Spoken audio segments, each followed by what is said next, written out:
The name of the town doesn't really matter, but it was a big town in the middle of the country, and the first of these adventures happened to a little girl whose Christian name was Marian. She was only 7 when it happened to her, so that it was rather a young sort of adventure, but the older ones happened later on, and this is the best, perhaps, to begin with. Marian's house was in a street called Peter Street, because there was a church in it called St. Peter's Church, and some people liked this church because it had a great spire soaring up into the sky. But Marian's daddy didn't like spires, because they were so sharp and so slippery. He liked towers better, because the old church towers, he said, were like little laps ready to catch God's blessing.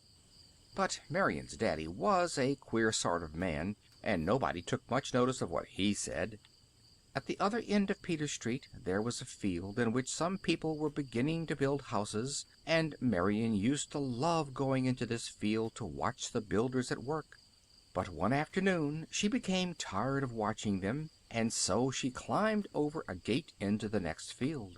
Here the grass was so tall that it tickled Marian's chin. There were great daisies in it, taller than the grass, and they looked into Marian's eyes.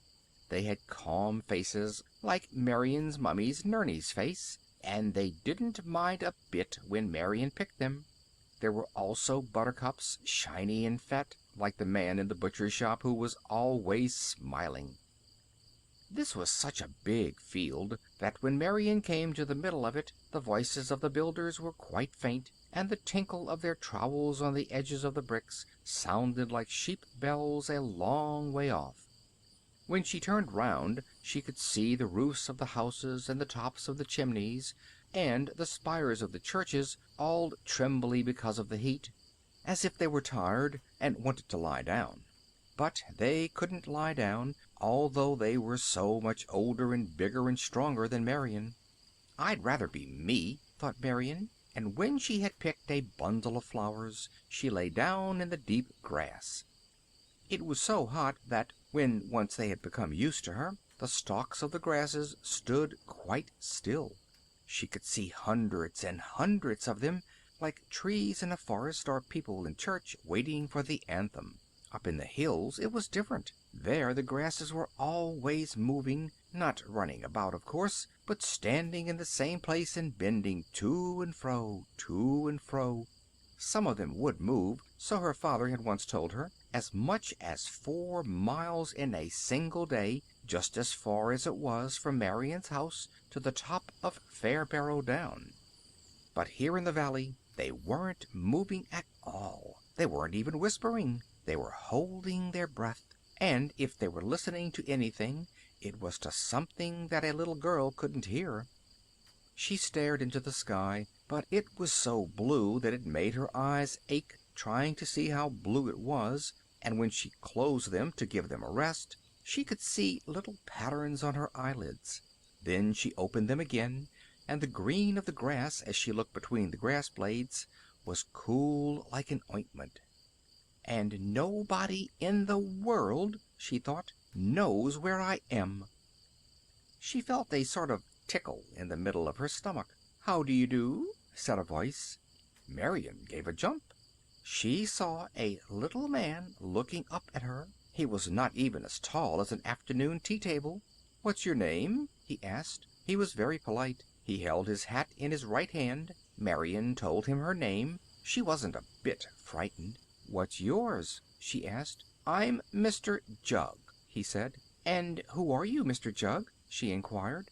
"I'm the king of the bumpies," he replied. When Marian was puzzled, there came a little straight line exactly in the middle between her 2 eyebrows. "What are bumpies?" she said. "My hat!" he gasped.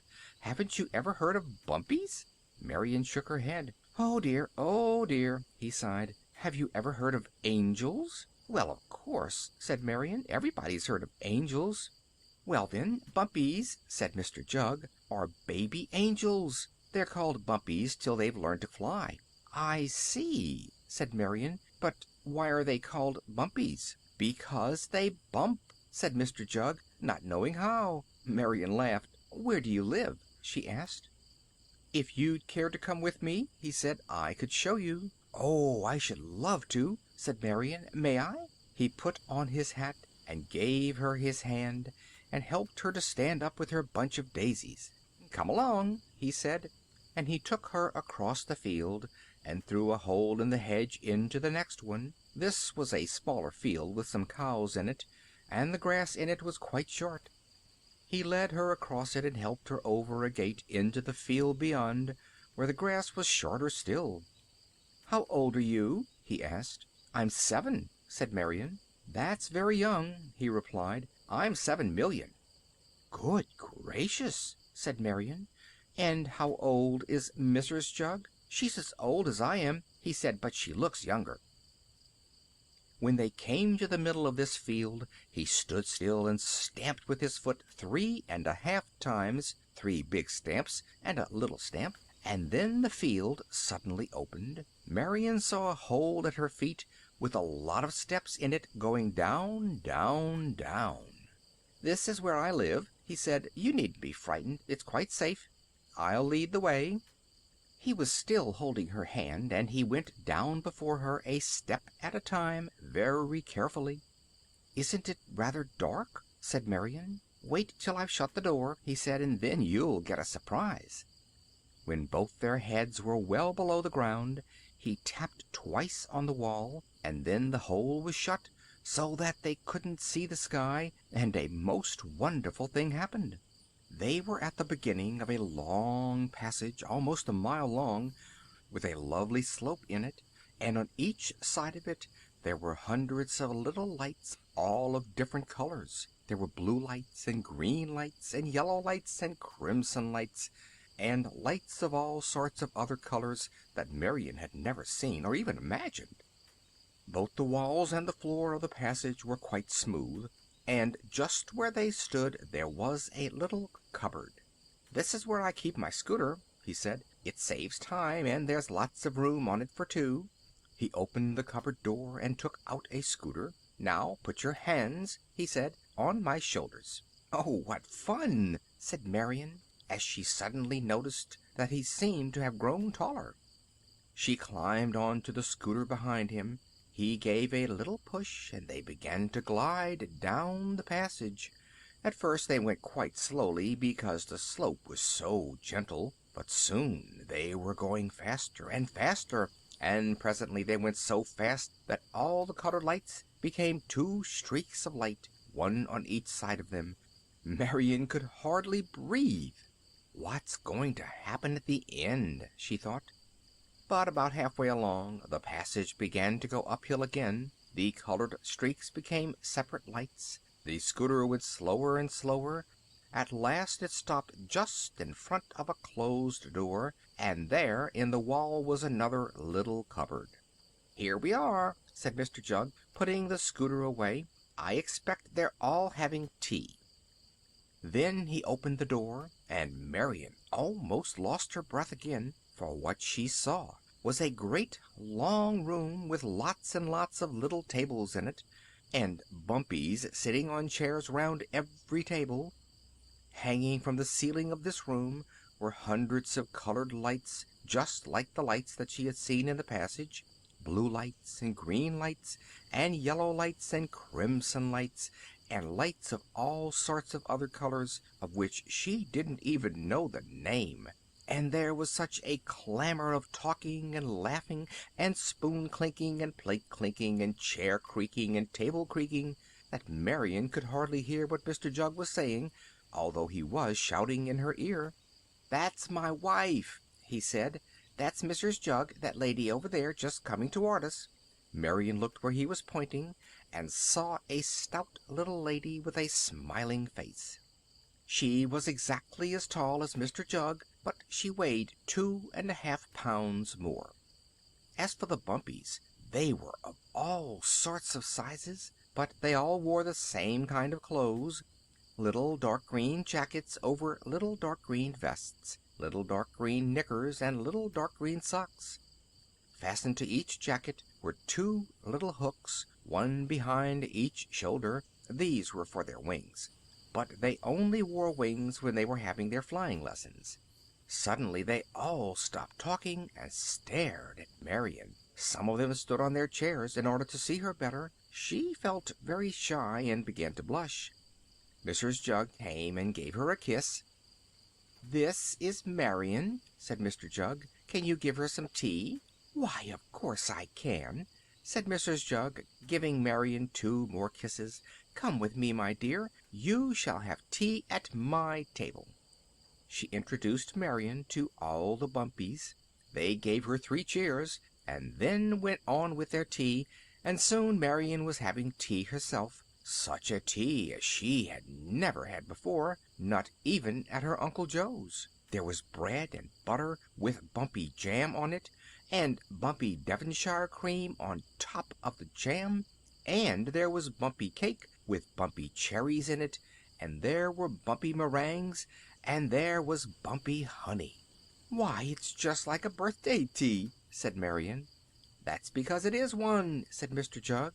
"Every tea's a birthday tea down here. There are so many Bumpies, you see, that it's always somebody's birthday." "Dear me," said Marian, "but isn't that rather a bother, I mean for you and Mrs. Jug?"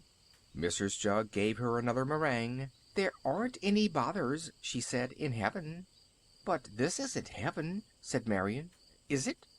"Well, of course it is," said Mrs. Jug. "Part of it." "But it's under the ground," said Marian. "Well, never mind. Heaven's everywhere, only most people don't know it." Marian was surprised, but she felt all lovely and shivery. Fancy heaven being so near home! What a thing to be able to tell Mummy! Mrs. Jug gave her some more cake. Some of the Bumpies were finished now and were getting impatient. Presently Mr. Jug clapped his hands. Then they all stood up, and Mrs. Jug said grace, and then they all rushed toward the door. This wasn't the door by which Marian had come in, but a door that opened into another room, a great big room with even more lights in it, and hundreds of swings and all sorts of rocking horses. In less than a minute there were Bumpies upon every one of them, and 2 of the Bumpies took charge of Marian. She had a lovely swing and a ride on a rocking horse, and then they all began to play games. They played Ring-a-Ring-a-Roses, and Bumpy in the Corner, and Bumpy Hide-and-Seek, and Angel's Buff, and then Mr. Jug took her into the flying school to see some of the older Bumpies fly. This was like a big gymnasium, with lots and lots of pegs in it, and a pair of wings hanging from each peg, and on the floor there was great soft mattresses, so that the Bumpies shouldn't hurt themselves if they fell down. But the Bumpies that Marian saw had almost learned to fly. They would soon be proper angels and able to fly anywhere. "And then," said Mr. Jug, "they'll be going into upper school to learn history and geography, and all about dreams and things." "Where's the upper school?" asked Marian. "Oh, it's all over the place," said Mr. Jug. "There are ever so many classrooms, you see, and then they go to college." "And what happens then?" asked Marian. "Well, then they're able to begin to work. There's always heaps for them to do." "I see," said Marian. "And now I really think that I ought to be going home." "Perhaps you ought," said Mr. Jug. He led her back into the playroom, and then into the room where they had all had tea. The tables had been cleared now, and Mrs. Jug came toward them with a big box of Bumpy chocolates. Marian took one, and Mrs. Jug kissed her and told her that she must be sure to come again. "You haven't seen half the place," she said, "nor a quarter of it. There are miles and miles of it. Have another chocolate." Then Marian thanked her and gave her a kiss, and Mr. Jug opened the door, and they went into the passage. When they had come, this part of the passage had been uphill, but going back, of course, it was downhill. He opened the cupboard and took out the scooter, and Marian stood behind him with her hands on his shoulders. Just as before, they began to go quite slowly, but soon they were going as fast as ever. Just as before, the colored lights became 2 streaks of light, one on each side of them. But Marian knew now what was going to happen. and presently the scooter went slower and slower. At last it stopped just at the foot of the steps, and Mr. Jug put it away in the cupboard. He hit the wall twice, and there, at the top of the steps, Marian saw the hole open and the sky above it. "Goodness me!" she said, "how late it is!" The sky was quite dark, and the stars were shining. Mr. Jug blew his nose. "Poor Mummy," she said, "she will be so frightened." "Where do you live?" asked Mr. Jug. Marian told him. "I'd better fly you there," he said. "Have a tick." He went down the steps again and opened the little cupboard, and came back with a pair of wings. "Now, if you can get on my back," he said, "we'll be home in half a minute." She climbed onto his shoulders just as if she were going to ride pickaback, and then he gave a little jump, and they were up in the air. They skimmed across the fields and down Peter Street just as fast as an express train. At Marian's door he put her down. "Which is your bedroom window?" he asked. She told him. "Now I must be saying good night," he said. "No, I won't come in. It's against the rules for the King of the Bumpies." So he took off his hat and made her a little bow, and before she could wink almost, he was gone. Then she knocked at the door, and next moment Mummy was hugging her as tight as tight. Then Daddy came and hugged her too, and Cuthbert, who had gone to bed, looked over the landing banisters. "Where have you been?" he asked. "Why, where haven't I been?" said Marian, and then she told him all about it. Cuthbert didn't believe her, but Cuthbert didn't believe anything. He was 9 years old and was beginning to learn French. But Mummy believed her, and Daddy believed her, and I'll tell you another thing that happened. Late that night, when everybody was asleep, Mr. Jug flew to Marian's window. Marian's angel (everybody has a guardian angel) was smoking a quiet cigarette on the sill outside. "Hello," he said. "Fancy seeing you here." He had once been a Bumpy, you see, and Mr. Jug had taught him to fly. "Good evening," said Mr. Jug. "What do you think of this?" It was a little dream that he had brought for Marian. "By George," said the angel, "that's a beauty." He slipped it very softly under Marian's pillow. She must have dreamed it too, for next morning when Mummy made her bed it wasn't there. But alas, the loveliest dreams of all are the ones we never remember. Like the jungle he lives in, Tiger wears a dappled skin. Foxes on the plains of snow, white as their surroundings go. So do fishes lose their sight, buried in the ocean's night, little knowing lovely day lies but half a mile away. For the truth is plain to see, as our haunts are, so are we, and in cities you will find busy blind men just as blind. Long ago they lost their eyes under bags of merchandise, and they know not there are still angels on the window-sill. Living in the same town as Marian there was a little girl called Gwendolen. Marian didn't know her very well, though they went to the same school and sometimes smiled at each other in church. Her father and mother were always climbing mountains and lecturing about them afterward, so Gwendolen had to live with her aunt, who was very rich and wore a lot of rings. In many ways Gwendolen was a nice girl, but she had an exceptionally large tummy. Some people said that it was her own fault, because she was always sitting about eating marzipan, but some people said that she couldn't help her tummy and had to eat a lot to keep it full. There were also people who said that her aunt spoiled her, being so greedy herself and always eating buttered toast. Gwendolen's aunt had a pale, proud face, deeply lined by indigestion, and she lived in a big house on the right-hand side of Bellington Square. The color of this house was a yellowish cream, and it had 2 pillars in front of the front door. There were 11 steps leading up to it, and there was a boy to open it who wore 12 brass buttons. In the middle of this square there was a sort of garden with tall iron railings all round it, and each of the people living in the square had a key to open the gate of it. It was the tidiest garden in the whole world, and all the flowers in it stood in rows, and the people in the square paid for a gardener to shave the grass every day. One of the reasons why the people in the square were so rich was that they had so few children, and the children that they did have had to be very careful not to make footmarks on the grass.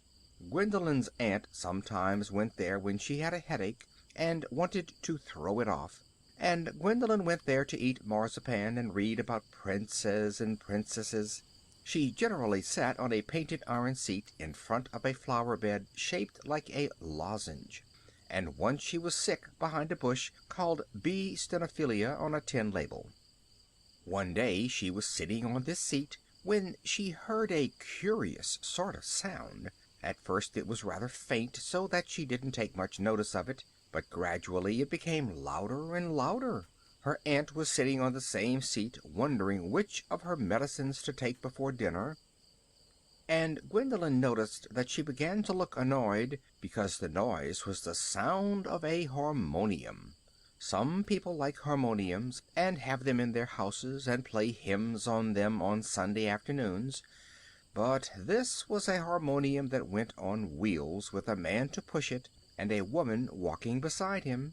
After he had pushed it for a few yards, he would sit down and play a tune on it, while the woman walked up and down, looking at people's windows and trying to catch their eye.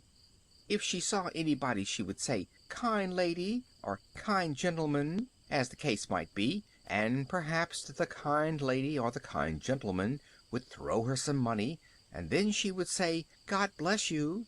But people like that, with traveling harmoniums, weren't allowed to come into Bellington Square, and Gwendolen's aunt said, "Dear me, just when I wanted a little peace and quiet." If there had been anybody near, such as a policeman or a gardener, she would have told him to send the musicians away, but it was very hot, and there was nobody about, and so the people went on playing. Gwendolen watched them for a while through the railings, and the butler at number 10 gave the woman a sixpence. Her aunt was very angry about it when Gwendolen told her, for what was the good of making rules, she said, if you encouraged people to break them? The people with the harmonium came a little nearer, and then Gwendolen could see what they looked like. The woman was stout, with a hard brown face and rolling eyes like dark-colored pebbles. When she smiled, it was as if she had pinned it on, and as if the smile didn't really belong to her. The man had pale eyes like those of ferrets in a hutch, and he watched the woman all the time he was playing. Gwendolen noticed that there was a long string fastened to one of the handles of the harmonium. She heard a little voice very close to her knees. "Oh, Gwendolen," it said, "save me." Gwendolen looked down and saw the unhappiest little face that she had ever seen in her life. It belonged to a small brown monkey wearing a red jacket and a blue sailor hat. He was staring up at her with timid, dark eyes. "I heard your aunt speak to you," he said, "so I know your name." He looked over his shoulder at the man and the woman, but the woman was looking at the houses, and the man was watching her. "What's the matter?" said Gwendolen. He was holding on to the garden railings. "Lift up my jacket," he said, "and you'll see." Gwendolen stooped down and lifted up his jacket. There were 3 great wounds across his back. "Oh, dear!" she cried. "How did you get those?" "They beat me," he said. "They're always beating me." Gwendolen may have been lazy, and she may have been greedy, but she had a soft heart, and the monkey had seen this. "Oh, how dreadful!" she said. "But when did you learn to talk?" The monkey shivered a little. "Hush! They don't know," he replied. "I've lived with them so long that I've learned their language." "But why don't you run away?" asked Gwendolen. "How can I? They keep me on this string and beat me every night." Gwendolen thought for a moment. "Oh, Gwendolen," he said, "do save me if you can." From where she was kneeling, Gwendolen could see the woman going up the steps to one of the houses. The man was watching her as usual. Gwendolen was half hidden from them by a bush. "But there's my aunt," she said. I don't know what my aunt would say." "Listen," said the monkey. "I could take you to a lovely island." Gwendolen frowned a little. "But I don't know," she said, "that my aunt's very fond of islands." "She would be of this," said the monkey. "What's your aunt fondest of?" Gwendolen thought for a moment. "Buttered toast," she said. "Well, it's ever so much nicer," said the monkey, "than buttered toast." Gwendolen looked at her aunt and then at the monkey. With his sad eyes and shaking limbs, there wasn't much time. In another minute the man and the woman would be moving on. Close beside her, in a little green box, she could see the tops of the handles of the gardener's shears. She took a deep breath. Then she made up her mind. "All right," she said, "I'll see what I can do." She crept to the box and took out the shears. The monkey squeezed himself through the railings. With a beating heart Gwendolen cut the string, caught up the monkey, and ran to her aunt. Her aunt looked up. "Why, what have you got here?" she asked. "He belongs to those people," said Gwendolen, "with the harmonium." "Oh, oh, save me!" said the monkey. "Save me!" "Look what they've done to him," said Gwendolen. She lifted the monkey's jacket. Gwendolen's aunt put on her spectacles. "Dear me!" she said, "but the monkey talks." "Yes," said Gwendolen, "he's been learning for a long time." The monkey clasped his hands and looked into Gwendolen's aunt's face. He saw deep down into her, where her good nature was. "If you let me go back to them," he said, "they'll kill me. Oh, lady dear, please help me." Gwendolen's aunt was rather disturbed. Nothing like this had ever happened to her before. If she took the monkey away, people would call her a thief, but if she let him go back, perhaps he would be beaten to death. "Where do you live?" she asked. "On Monkey Island. It's the loveliest island in the world." "But how did you come here?" she said. The monkey began to tremble again. "They stole me away," he said, "from my wife and children." "Oh, auntie," said Gwendolen, "can't we take him back there? He says it's ever so much nicer than buttered toast." Her aunt stood up. "Oh, bother the buttered toast," she said. "It's his wife and babies that I'm thinking about." Then the harmonium suddenly stopped, and they heard the man cry out. "Why, where's that monkey?" he said. He began to swear. They saw the woman run down the steps. The monkey gave a little cry and jumped into Gwendolen's aunt's arms. Then they saw the man and the woman rush toward the railings. Both their faces were dark as night. "Come on," said Gwendolen's aunt. "We'll have to run for it. Make for the gate." Fortunately, the gate was on the opposite side of the garden, and their own house was opposite the gate. The man and the woman would have to run right round the square. "We ought to beat them," said Gwendolen's aunt. Oh, how sorry Gwendolen was then that her tummy was so large. But she ran as fast as ever she could, and almost kept up with her aunt. The man and the woman had started to run too, shouting aloud at the tops of their voices. "We shan't be safe," said her aunt, "till we've got to the island, because we shall really be thieves till we've taken the monkey home." They dashed across the grass and through the gate, and just as they were running up their own front steps, they saw the man and the woman coming into sight round the corner of the railings. They had found a policeman, and he was running with them. "Luckily the servants are out," said Gwendolen's aunt. She was quite excited, and her eyes were shining. Gwendolen had never seen her looking so young. As soon as they were safely in the house, she shut the front door and bolted it. "That'll give us another 5 minutes," she said. "Run upstairs and get your hat and overcoat." Gwendolen ran upstairs, panting and puffing, and fetched her hat and overcoat and her doll, David. Meanwhile her aunt ran into the study, opened her cash box, and took out £100. A minute later there came a thunder of knocks and 2 or 3 peals of the front door bell. "We'll get away," said her aunt, "through the back garden." She had packed up a knapsack and slipped into a raincoat. The knocks were repeated. Rat-tat-tat-tat. They heard angry voices shouting through the letter-box. Gwendolen's aunt laughed and shook her fist at them. "Come along," she said. "Now for the back garden." From the back garden there was a little door leading into a street behind. Here there was a cab stand, and Gwendolen's aunt told the cab driver to drive to the station. "We shall be just in time," she said, "to catch the 3:40 train."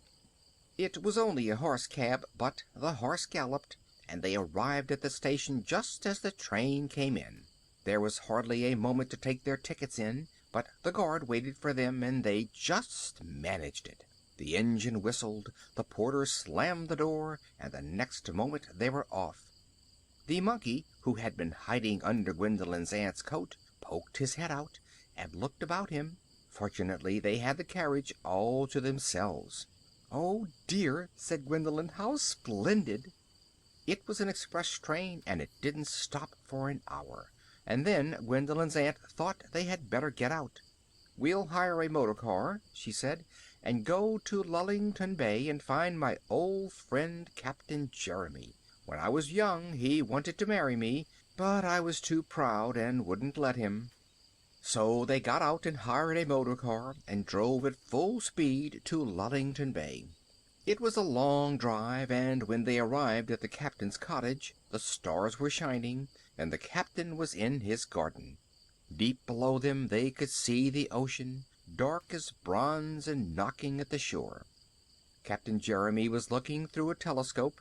A stout little sailing ship was anchored in the bay. "Why, Josina," he said, that was Gwendolen's aunt's name, "fancy seeing you here after all these years."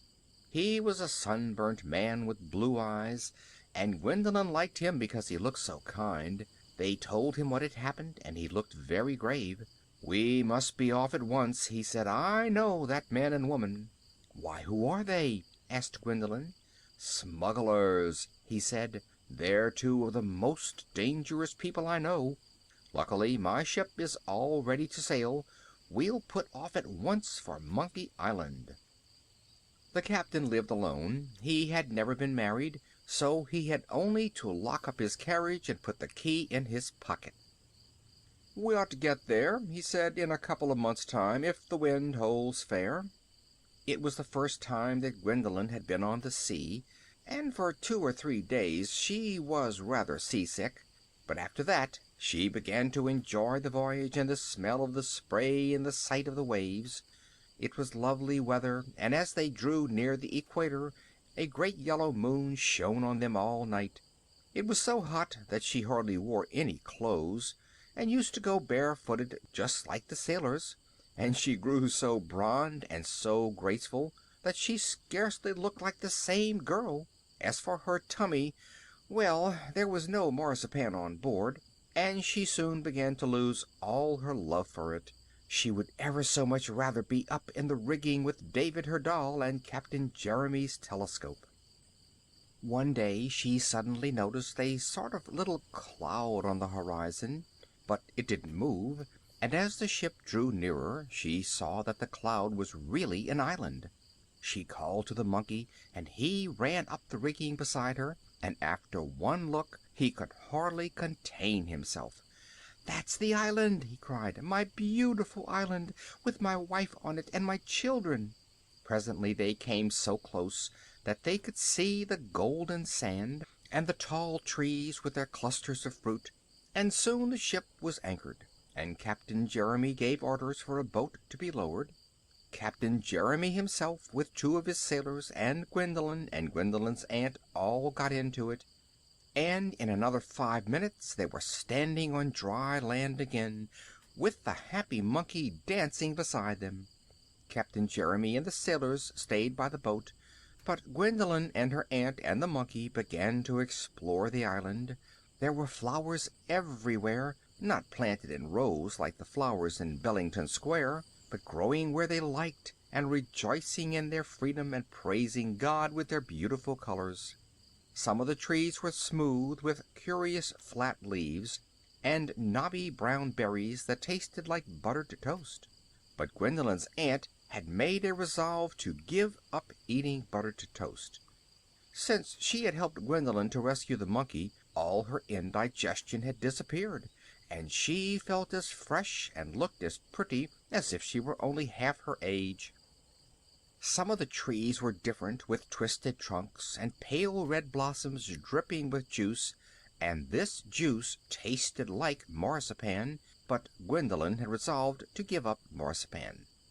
But it was a lovelier island than they had ever imagined, and soon the little monkey gave a cry of joy, and the next moment he was hugging in his arms another little monkey that had dashed to meet him. It was his wife, and just behind her there were two smaller monkeys waiting to be kissed, and Gwendolen and her aunt could almost have cried to see how happy they all were. For nearly a month they stayed at the island, sleeping on board, but landing every morning, and Gwendolen learned to swim almost as well as a fish, and to climb trees almost as well as a monkey. But Captain Jeremy wasn't really happy until a big steamer happened to come by with news that the man and the woman had been drowned in a storm on their way to try and catch Gwendolen and her aunt. It was now October, and by the time they arrived home Gwendolen would have been away from school for a term and a half, so they said good-bye to the monkey and his family, and set sail from the island. Gwendolen cried a little, and so did her aunt, but on the way home an odd thing happened, for Captain Jeremy asked her aunt to marry him, and they had to think a lot about the wedding. They decided to get married on Christmas Day, and when Gwendolen's school friends saw her as a bridesmaid, she had grown so tall and straight and happy-looking that they wondered what on earth could possibly have happened to her. "Sailor, sailor, what's the song that you sing the whole day long?" And the sailor said to me, "Birth's the jetty, time's the sea, death's the harbor, life's the trip, hope's the pilot, you're the ship. Sailor, sailor, tell me true, what's beyond those waters blue?" But the sailor shook his head. "That's a secret, sir," he said. Marian's daddy was very glad when Captain Jeremy married Gwendolen's aunt, because he and Captain Jeremy had been boys at school together, and he had always been very fond of him, and he was gladder still when Captain Jeremy and Gwendolen's aunt left Bellington Square. They did this a week after the wedding, because Captain Jeremy hated Bellington Square, and they went to live in an old farmhouse 2 miles out of town. It was a beautiful old house, with a gabled roof and golden red bricks like a winter sunset, and the halls and passages of it were dark and velvety, and the rooms upstairs smelt of lavender. Leading from the road to the front door was a cobbly path, with lawns on each side of it, and big trees standing on the lawns, with low spreading branches that touched the grass. Behind the house was a kitchen garden full of cucumber frames and vegetables, and behind that was an orchard, with a gate leading into the fields. These were all hard and crinkly with frost, and the fruit trees were bare because it was the 2nd of January, but that made the house seem all the snugger with its low-paneled walls and log fires. When they had been in this house a week, Gwendolen's aunt gave a children's party, and Marian and Cuthbert were asked to go, because their daddy was Captain Jeremy's friend. Marian was very pleased, because she had always liked Gwendolen, although she had never known her very well, but Cuthbert said that he didn't like her and that he'd rather stay at home. Marian told him how much she had improved since her voyage to Monkey Island, but Cuthbert said that he didn't care, and that she was a silly sort of girl anyhow. He was only pretending, however, because just after Christmas he had been in the hospital having his tonsils out, and he had already missed 2 or 3 parties and didn't mean to miss another. So they went to the party, and Cuthbert was rather glad, because one of the girls there was a girl named Doris, who had been in hospital having her tonsils out at the same time as he.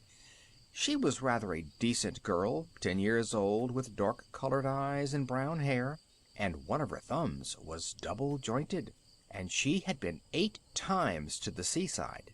Just at present she was a little pale, and so was Cuthbert himself, and Gwendolen was so brown that when they stood near her they looked paler still. Captain Jeremy came and shook hands with them. "Hello," he said. "What's the matter with you?" "It's their tonsils," said Marion. "They've just had them out, and of course they're a little pulled down." Captain Jeremy examined them thoughtfully. Cuthbert liked him, and so did Doris. "What you want," he said, "is a trip with me. That would soon set you up again." Gwendolen and Marion had gone off to play, so Cuthbert and Doris had him to themselves. "I should like it very much," said Cuthbert. "So would I," said Doris, "but I'm afraid Mummy wouldn't let me go." "I see," said the captain. "Well, I'm off next week to Port Jacobson in the Arctic Circle, but you wouldn't be able to go to school next term if you came with me, because I shan't be back till the middle of May." Cuthbert put his hand up and pinched his throat. "It's still rather sore," he said. "So is mine," said Doris. Captain Jeremy laughed. "Well, there's nothing like the Arctic Circle," he said, "for people who've just had their tonsils out." Then he spoke to Doris. "Let me see," he said. "I know where Cuthbert lives, but where do you live?" Doris told him that she lived in John Street, which was the next street to Cuthbert's.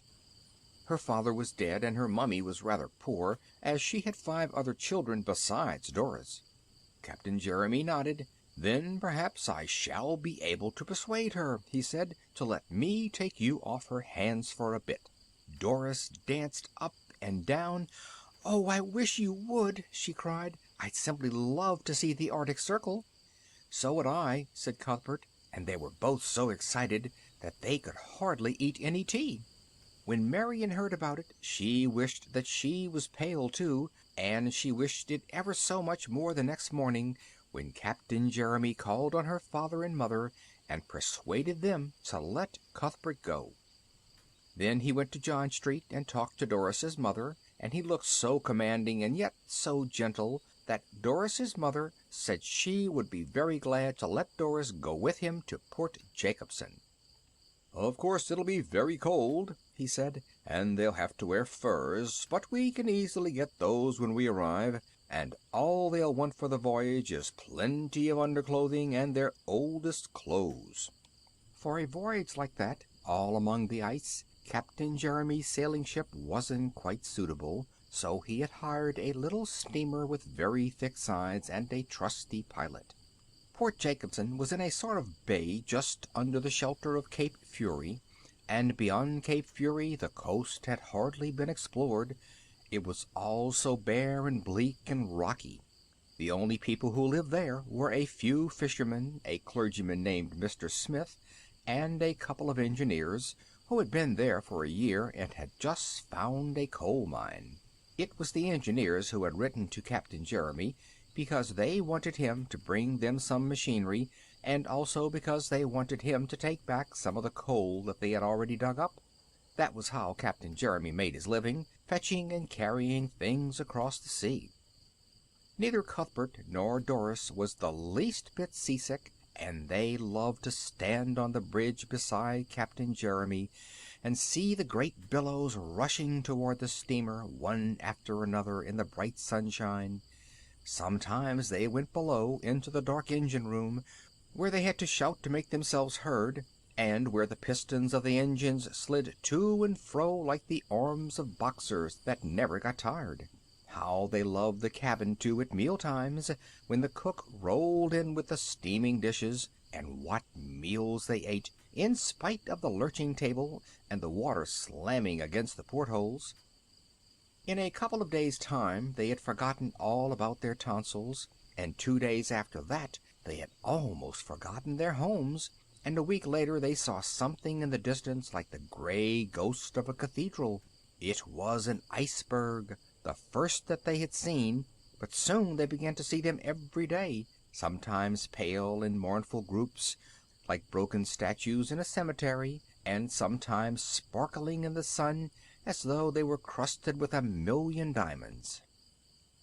One day they came on deck just after breakfast and saw miles and miles of ice all jumbled together, and 3 hours later they saw a great cliff covered with snow standing out to sea. That was Cape Fury.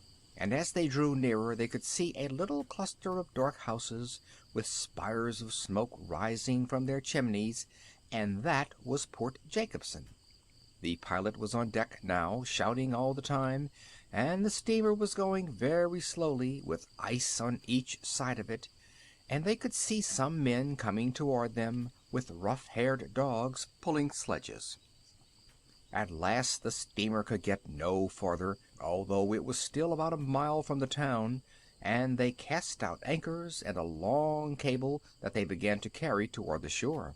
It seemed very funny to Cuthbert and Doris to feel their feet again on something steady, even though this was only the rough surface of the frozen bay in front of the port. The days were so short here that the sun was already low, and the great cape stood dark and menacing, while far inland they could see the peaks of mountains slowly fading against the sky. Among the men who had come to meet them were the two engineers and Mr. Smith, and they were very surprised to see Cuthbert and Doris running about on the ice and trying to make snowballs. Then they all set off toward the little town, with the lights shining in its windows, and Mr. Smith said that they must stay with him, because he and Mrs. Smith had no children. Captain Jeremy was to stay with the two engineers, who had built a little house of their own, but they all came in to supper with the Smiths, and Cuthbert and Doris were allowed to sit up. "Tomorrow," said Mr. Smith, "we'll get you some furs, and then you'll be able to go tobogganing with the other children." And Cuthbert and Doris said "Hooray!" because they had learned to toboggan on Fairbarrow Down. Just before they went to bed they saw a wonderful thing, for the whole of the sky began to quiver, and beautiful colors went dancing across it, melting away and then coming back again. These were the northern lights, or the aurora borealis, and Cuthbert and Doris could have watched them all night. But they soon fell asleep, and most of the next day they were out tobogganing with the other children, and they soon became so good at it that they could go as fast as any of them, and hardly ever had a spill. By the end of the week they had got into the habit of climbing on to the top of Cape Fury and tobogganing back again more than a mile and a half, right down to Mr. Smith's house. The first time they climbed up there, the slope had looked so steep, and the roofs of the houses so far below them, that they had stood for nearly 10 minutes before they could make up their minds to start. But some of the other children had done it, and at last Doris had said, "Well, come on, Cuthbert, we mustn't be afraid," and Cuthbert had told her to hold on tight, and so they had pushed off over the frozen snow. By the time they had got halfway they were going so fast that the air was roaring in their ears, but the track was straight, and they had kept in the middle of it, and ran safely into the town. After that it didn't seem worth while to go tobogganing on any of the lower hills, and that was how it came about that the following Wednesday they found themselves as usual on the top of Cape Fury. It was a still, cold day, and the air was so clear that they could see the coast for miles and miles, and the tops of the mountains far inland that they had never seen before. Below them in the bay, stuck in the ice, they could see the little steamer, with the sailors on the deck, and beyond the ice a strip of blue water, and beyond that again more ice still. That was on one side of them, and on the other they saw the farther slope of Cape Fury, slanting down and down and down to the unexplored regions toward the north. It was a gentler slope than the slope toward the town, and suddenly Cuthbert had a great idea. "I say," he said, "why shouldn't we toboggan down there? I don't suppose anybody has ever done it." What with the wind and the sun and the snow, the cheeks of both of them were like ripe chestnuts, and Doris's eyes began to sparkle as she listened to Cuthbert's great idea. When he was at home, Cuthbert didn't get many ideas, and he generally used to laugh at other people's, so he was very pleased when he got this one, and Doris said that she thought it ripping. "We won't go too fast," he said, "so that if we see a precipice or anything, we shall be able to stop ourselves in time." They had a stout little toboggan just big enough for two, and so they started off down this new slope, with the sun shining and the snow glittering. At first they moved quite slowly, but lower down the side of the hill became steeper, and soon they were going so fast that, even if they had wanted to, they would have found it pretty hard to stop themselves.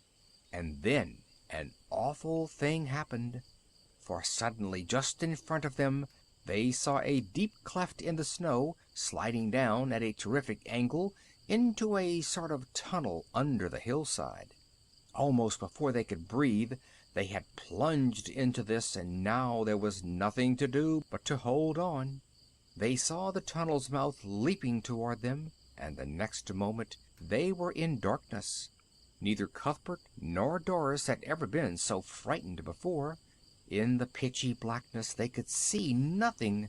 They could only feel themselves shooting deeper and deeper into the very heart of the frozen earth. Sometimes a bump on the floor of the tunnel would send them careening toward the roof, and then they would come down again with a thud that almost pitched them off the toboggan. Every moment they expected to be killed. There came another tremendous bump, and then they felt their toboggan springing through the air and dropping like a stone into some fearful well. They shut their eyes, waiting for death, and then went rolling over and over, with something strange and soft and feathery wrapping them round like a bedroom quilt. For a minute or two they could only gasp, and then Cuthbert sat up and called to Doris. "Hello, Doris," he said. "Are you all right?" "Yes, I think so," said Doris. "Are you?" Cuthbert told her that he was, and now that they could look about, they saw that they were on the floor of an immense cave, and that they had pitched down from somewhere near the top of it onto a huge mass of feathers. These were evidently the feathers of thousands and thousands of sea-birds, but who could have picked them and stored them here so carefully? Then they heard a strange sort of coughing and grunting and spluttering, and they saw the oddest of little men. He was about 3 feet high, with a red beard and a very cheerful sort of face, and he had evidently been asleep in among the feathers, for he was rubbing his eyes and staring at them in astonishment. Then they heard some more grunting and coughing, and at last they saw a dozen of these little men standing all round them, dressed in the skins of animals, and with feathers sticking to their beards. They were all looking rather disturbed, but when Cuthbert and Doris smiled, they began to smile too, and came toward them. Then they began to talk, and though at first the sounds they made seemed very queer, Cuthbert and Doris, rather to their surprise, found that they could understand them perfectly well. That was because the language in which the little men spoke was the oldest language in the world, the father and mother of all the other languages, and so of course the children soon understood it. They also found that in a very little while they could talk in this language themselves, and soon they were all chattering together about what had happened, as if they had known each other all their lives. Now that they had become used to the dim light, they could see that this great cave had walls of rock, with long icicles hanging from the roof and the sticking out pieces of the walls.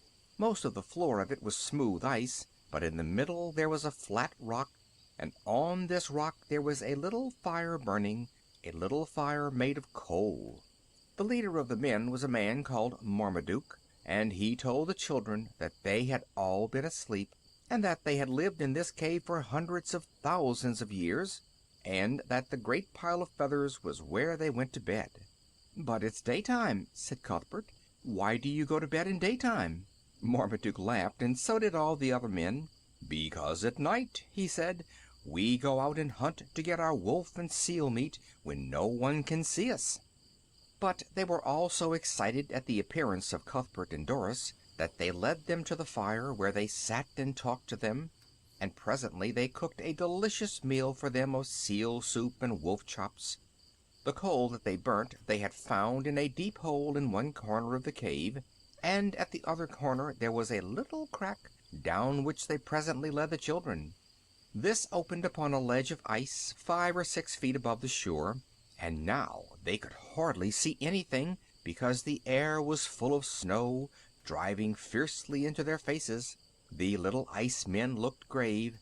"It's a blizzard," they said, "and very likely it'll go on for a week. But luckily we've got plenty of meat, so that we shan't be in want of food." "But how shall we get back?" said Doris. "They won't know where we are, and they'll think that we're both dead." Marmaduke shook his head. "I don't exactly know," he replied, "how you'd get back in any case. You could never climb up the way you came, and it's very difficult to get round the coast." "But we'll have to get back somehow," said Cuthbert, "because of our relations at home." Marmaduke looked puzzled. "What are relations?" he said, "and why should you want to go back?" So Cuthbert had to tell them all about his father and mother and his Uncle Joe and his sister Marion, and Doris had to tell them all about her mummy and her 5 little brothers and her aunts and cousins.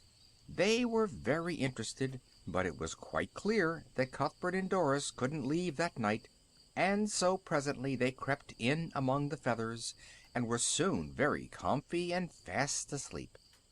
The next morning it was still snowing, but it was rather fun helping to cook the meals, and the little men showed them some lovely dances that were almost as old as the world itself. For a whole week they had to stay in the cave with the blizzard raging outside, but one morning when they crept down the crack they found the sky clear and the sun shining. They could now see, towering straight above them, tremendous precipices of rock, and miles of boulders and broken ice stretching out toward the horizon. "Our only hope," said Cuthbert, "is that Captain Jeremy and some of the fishermen will come exploring for us." And just as he said that, far in the distance they heard the report of a gun. Then a long way off they saw some little figures and a tiny sleigh drawn by dogs, and they stood on tiptoe and waved, hoping that Captain Jeremy might see them through his telescope. The little ice men never came out by daylight, and when they heard what the children had seen, they made them promise on their dying oath not to tell anybody the way to the cave. Once before, they said, a learned man had discovered them, and he had tried to measure them with a pair of compasses, so they had to kill him, as gently as they could, by putting him in the middle of the pile of feathers. Then they said good-bye, and all the little men kissed him and sent their love to everybody at home, and Cuthbert and Doris began to scramble over the ice toward the sledge party that was now much nearer. When Captain Jeremy met them, you can guess how pleased he was, because he had made up his mind that they must have been killed, and good Mr. Smith had tears in his eyes, but they were tears of joy. Everybody at Port Jacobson, too, was so pleased that they made a big bonfire to celebrate the occasion, and they all drank the healths of the little icemen and ate a lot of sweets in their honor. When the children arrived home, however, early in May, and Cuthbert told Marion all about them, she said at first that she wouldn't believe in them, because Cuthbert hadn't believed in Mr. Jug. But Cuthbert had grown wiser and less conceited, and he told Marion that he had changed his mind, so Marion believed in them, and her daddy was rather pleased, because there were more things under the earth, he said, than most people imagined.